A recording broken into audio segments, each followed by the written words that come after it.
I watched Tiffany's bail application where her affidavit was read out in court today, and it seemed as though she was talking to us. She answered all of our questions and she dispelled all the rumors that have been flying around social media. So give me a like and a follow, because you know what, SABC, I don't know what you are doing with our TV license money, but you are not spending it on mics. It was hard to hear at times, but I think I got all the information for you.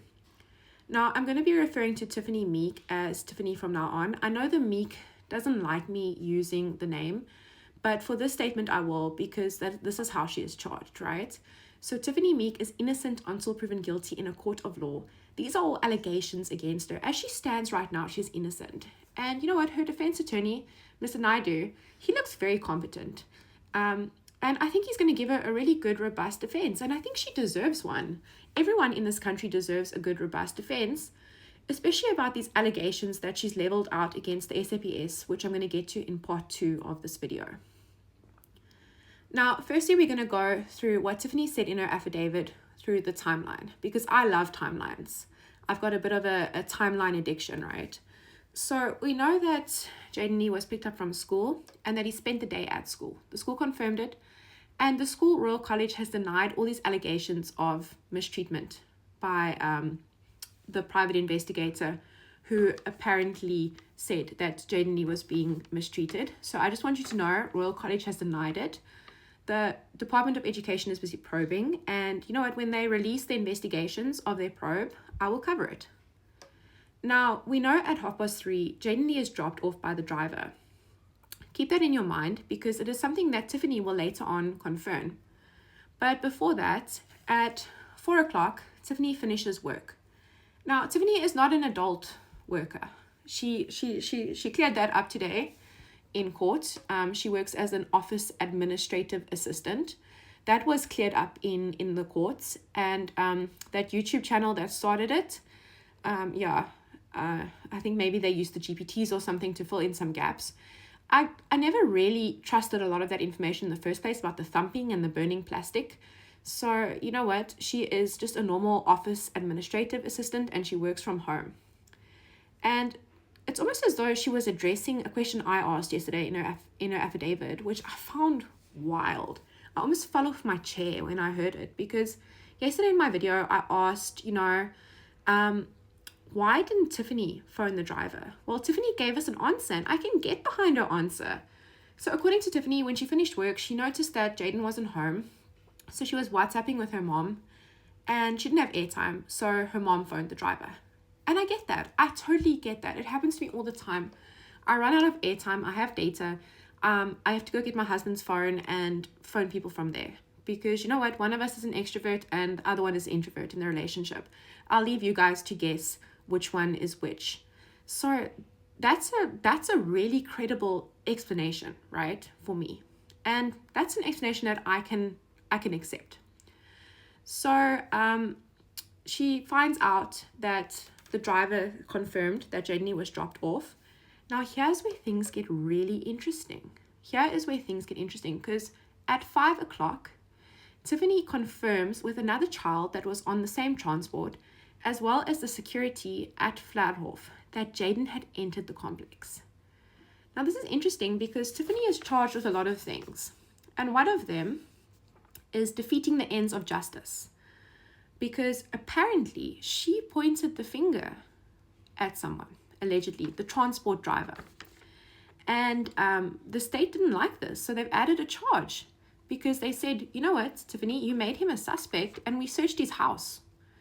And I can imagine the poor man has probably been through a lot. These are all allegations, But that is just something interesting for me, because now in her affidavit, she is confirming that the child and the security saw Jayden enter the complex. And keep this in your mind. Nobody sees Jayden exit. People have only seen him enter. Keep this little important detail in your mind, because I promise you later it's going to become important. It's been a few hours now, and Tiffany starts to get worried. It's getting dark. So by 7 o'clock, Tiffany calls family and they pick her up. It doesn't sound as though she has a car, and they take her to the police station, right? Where she tries to report Jayden missing. But she can't because she doesn't have a printout of him. She has pictures of him on her phone, but she doesn't have a printed photo. And also, the police apparently say you have to wait 24 to 48 hours. He'll come home. He's at a friend's house. But what we do know is that Tiffany spends 2 hours at the police station from 7 to 9, right? Because police at 9 o'clock return with Tiffany to Flatroff. She goes with 2 officers and they pick up another 4 on the way. And they don't search because you know what? Tiffany makes a big deal about this in her affidavit. She brings in the fact that her brother was going around knocking on doors, being threatened with arrest. He was trying to search, but the police were not searching because they didn't have search warrants. They said it's late. So keep this little bit in your mind for something that comes back later. And tell me what you think. Tell me what you think in the comments when it hits you, right? So then in the evening, Tiffany goes and she sleeps at her mom's house. Now, in her ENCA interview, Tiffany said the reason that she went to go sleep at her mom's house, which is about a 6-minute give or take drive away, I checked it out on Google Maps, is that her mom was worried about her. And then I said yesterday, like, well, why didn't you just sleep over at, your house with your mom? Well, there's another explanation now. And the reason that she went to her mom's house was because it's closer to the police station. It is. I did check it out. It is. That's a fact. But why would you want to be closer to the police station in case news came in when you knew that the police were not even searching? I mean, you made a big deal about the police not searching, right? And now you're saying, well, in case the police find something, I'm going to be at my mom's house.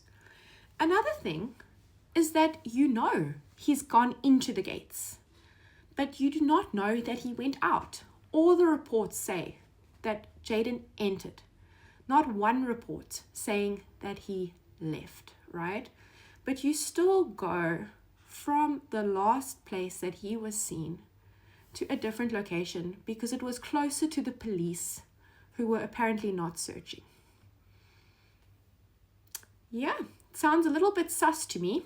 But that's just my own personal opinion. And Tiffany's not very happy with us on TikTok and the other creators. She's not very happy. She made that apparently clear in her statement that she made. But I'll address that later. And then the next day, Jayden is discovered on the stairs by someone else, a transport person, I believe. And then it's 40 minutes goes by, according to Tiffany, when she is phoned. She's still at her mom's house. Only 40 minutes later does she get a phone call. And she's told. And she's very upset about this because she says they should have called an ambulance. What if he could have survived? And she has to physically go there with her family and take him to hospital where he is pronounced dead on arrival. And I took the thing out about the body being warm because that is something that is still speculation at this point. So we do not have a time of death at the moment or a time of, when the assault happened. So Tiffany is very upset about this. She says these people should have taken her son and called an ambulance, which I agree. But I mean, the thing is, we don't know if the person was perhaps leaving him there for the police to investigate or if he was still breathing. These are things that we don't know, which will come out in the trial. But yeah, I just thought that was interesting. Now we're running out of time here, so we're going to go on to part 2 on how the SAPS are apparently framing her.